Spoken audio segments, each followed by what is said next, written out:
वो लोग घर आए थे उसके लेने के लिए बच्चे रोजा रखे हुए थे। अच्छा, उसको घर से लेके गए ये लोग और कई कौन आया था भैया? फिर 6-7 बजे वो रोजे से हम घर आंटी सो जाएंगे, लेकिन उससे पहले इन लोग उसी स्कूल में पढ़ते थे, इनकी लड़ाई हुई थी। मेन बात अब आप समझ में आ रही। 1 साल वाला है जब मैं अपने 3 मित्रों के साथ उनके जन्मदिन की पार्टी में गया था, तब वहाँ एक्सीडेंटल फायर के कारण उसकी दुखद मृत्यु हो गई है। उत्तर प्रदेश की राजधानी लखनऊ से एक ऐसा मामला सामने आया जिसने पूरे प्रदेश में हलचल मचा दी है।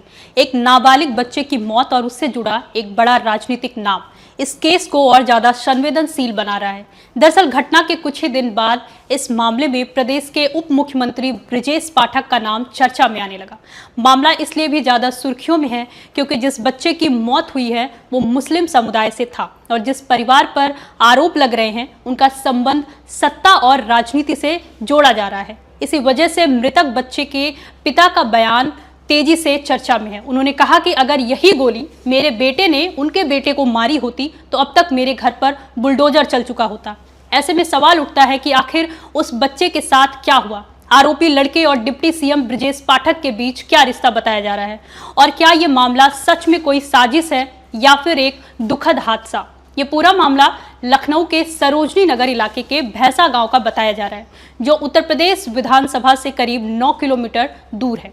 इसी गांव में जमीर खान नाम के शख्स इलेक्ट्रॉनिक्स की दुकान चलाते हैं और उनका 13 साल का बेटा उनस 7वीं कक्षा में पढ़ता है। आसपास के लोग के मुताबिक उनस पढ़ाई में काफी होशियार और शांत स्वभाव का बच्चा था, लेकिन 2 मार्च 2026 की तारीख इस परिवार के लिए एक ऐसी घटना सामने लेकर आई जिसने सब कुछ बदल दिया। बताया जाता है कि 2 दिन पहले ही उनस ने अपना जन्मदिन मनाया था और इन दिनों वो रोजे से भी था। दोपहर के समय उसके कुछ दोस्त उसके घर पहुंचे और उसे अपने साथ चलने के लिए कहने लगे। दरअसल उन दोस्तों में से एक का जन्मदिन था और उसी की छोटी सी पार्टी रखी गई थी। शुरुआत में उनस के पिता जमीर खान ने बेटे को जाने से मना कर दिया, लेकिन दोस्तों ने कहा कि अंकल आप चिंता मत कीजिए, हम इसका रोजा खुलवा देंगे। इसके बाद उनस ने भी अपने पिता से कहा कि अगर वो नहीं गया तो उसके दोस्त को बुरा लगेगा। आखिरकार शाम करीब 3:30 बजे उनस अपने दोस्तों के साथ घर से निकल गया। जानकारी के मुताबिक ये जन्मदिन की पार्टी कृष्णा नगर के बालाजी कॉम्प्लेक्स में रहने वाले कारोबारी संजीव त्रिपाठी के घर पर रखी गई थी। पुलिस की शुरुआती जांच और कुछ चश्मदीदों के मुताबिक बच्चे घर के नीचे खड़ी एक कार में ही बैठकर पार्टी कर रहे थे। इसी दौरान कार में रखी एक लाइसेंसी पिस्तौल बच्चे के हाथ लग गई। देखते ही देखते अचानक एक तेज धमाका हुआ और गोली सीधे उनस के माथे के बीचों बीच जा लगी। गोली लगते ही उनस वहीं लहूलुहान होकर गिर पड़ा।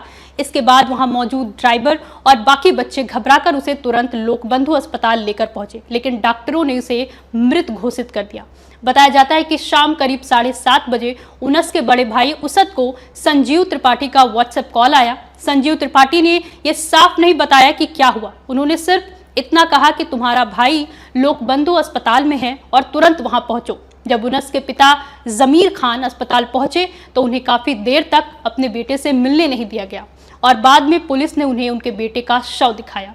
बेटी की मौत के बाद पिता जमीर खान ने इस पूरी घटना पर गंभीर सवाल उठाए हैं। उनका कहना है कि उनके बेटे की हत्या की गई है। उन्होंने कहा कि गोली उनके बेटे के माथे के ठीक बीच में जाके लगी है। उनका सवाल है कि कोई बच्चा अपने आप माथे के बीच में गोली कैसे खा सकता है। उनके मुताबिक ये गोली बहुत करीब से मारी गई है और संभव है कि कुछ लोगों ने उनके बेटे को पकड़कर गोली मारी है। उनका आरोप है कि इस पूरे मामले को हादसा दिखाने की कोशिश की जा रही है।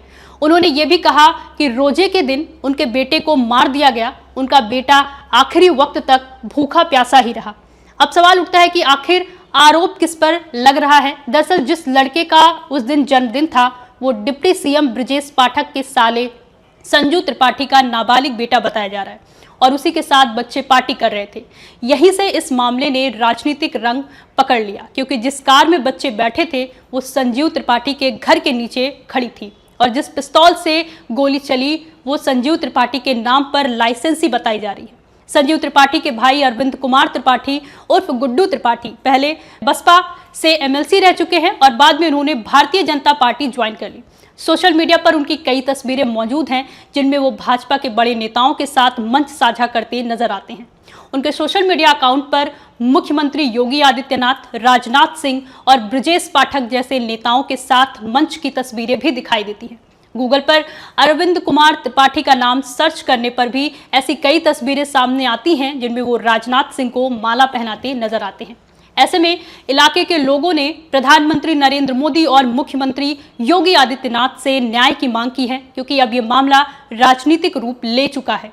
वहीं इस घटना ने विपक्षी दलों को भी सरकार को घेरने का मौका दे दिया है। मोहनलालगंज से समाजवादी पार्टी के सांसद आर.के. चौधरी पीड़ित परिवार से मिलने पहुंचे और उन्होंने पुलिस को 2 दिन का अल्टीमेटम दिया कि अगर जल्द सभी दोषियों को गिरफ्तार नहीं किया गया तो वो बड़ा आंदोलन करेंगे। उनके मुताबिक इस पूरे मामले में त्रिपाठी परिवार की भूमिका की गहन जांच होनी चाहिए। जहां तक डिप्टी सीएम ब्रजेश पाठक के इस मामले से सीधे संबंध की बात है तो फिलहाल उनकी ओर से इस पर कोई आधिकारिक बयान सामने नहीं आया है, लेकिन रिश्तेदारी के कारण उनका नाम इस केस से जोड़ा जा रहा है। यही वजह है कि पुलिस पर निष्पक्ष जांच करने का भारी दबाव भी बना हुआ है।